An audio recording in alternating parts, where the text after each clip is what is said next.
मुंबई आणि मुंबई उपनगरामध्ये काल मध्यरात्रीपासूनच जोरदार पावसाला सुरुवात झालेली आहे। त्यामुळे मुंबई आणि मुंबई उपनगरातील सकल भागामध्ये सुद्धा पाणी साचलेलं आहे। अंधेर येथील सबवे हा जो काही काळासाठी बंद करण्यात आला होता, ही मुंबईतील दृश्य आहेत। मुंबईमध्ये रस्ते वाहतूक ही मंदावलेली आहे। मुंबईतील रस्ते वाहतूक ही मंदावलेली आहे आणि काल रात्रीपासून ही पावसाची संतधार सुरू आहे।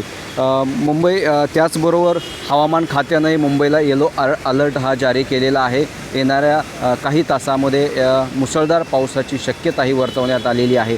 सध्या मुंबईतील विविध भागामध्ये संतधार सुरू असल्यामुळे जी रस्ते वाहतूक असेल आणि रेल्वे आहे ती काही मिनिटांसाठी सध्या